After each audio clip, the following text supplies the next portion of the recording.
അപ്പം ഞാനിവിടെ ഇന്ന് കുരിശപ്പം ഉണ്ടാക്കാനാണ്. എല്ലാവർക്കും കണ്ടു പഠിക്കാം. കുരിശപ്പം ഉണ്ടാക്കാനാണ്. അപ്പോൾ പൊടിയെല്ലാം തയ്യാറാക്കി കൊണ്ടുവച്ചു.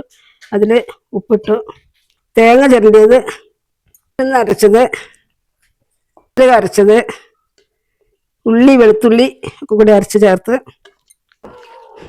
പുളിയാത്തപ്പം തിന്നേണ്ടും നാളിലേ ശിഷ്യരാടുത്തു ചോദിച്ചീതേ ഇപ്പേസഹാടേ ഭക്ഷണമെവിടെ കോപ്പു കൂട്ടണമെന്നരുളിടുക പരമാപരൻ മിശിഹാ തമ്പുരാൻ ശിഷ്യജനത്തോടരുളി ചെയ്തു.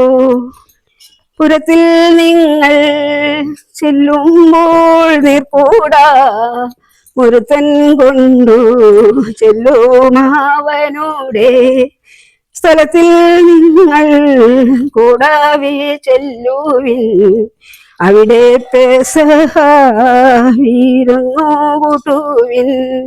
കൽപ്പന പോലെ ചെയ്താരവർ അക്രൂരമുള്ളോരാടുപോൽ തമ്പുരാൻ അക്കാലം മരിക്കുമെന്ന കാരണാൽ.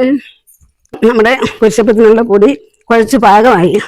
ഇനി നമ്മൾ ഇതിൽ ചട്ടിയിൽ ഇല വെച്ച് ഇതിൽ ചുട്ടെടുക്കാനാണ് തീരുമാനിച്ചിരിക്കുന്നത്.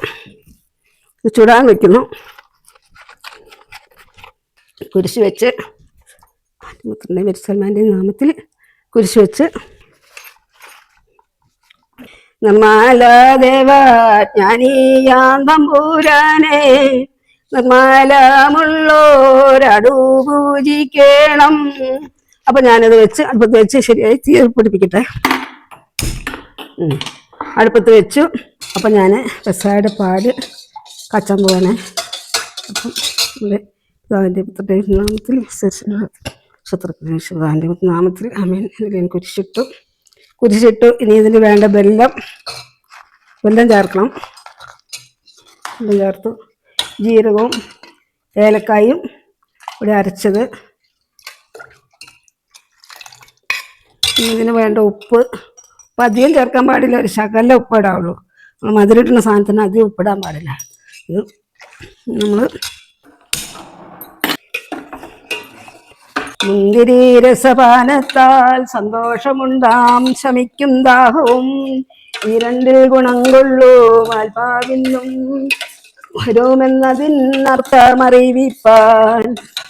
മുന്തിരി രസപാനത്താൽ സന്തോഷമുണ്ടാം ശമിക്കും ദാഹവും. പാല് കാച്ചാണ്. പാല് കാച്ചി നമുക്ക് എല്ലാവർക്കും അപ്പം പാലും കഴിക്കാം.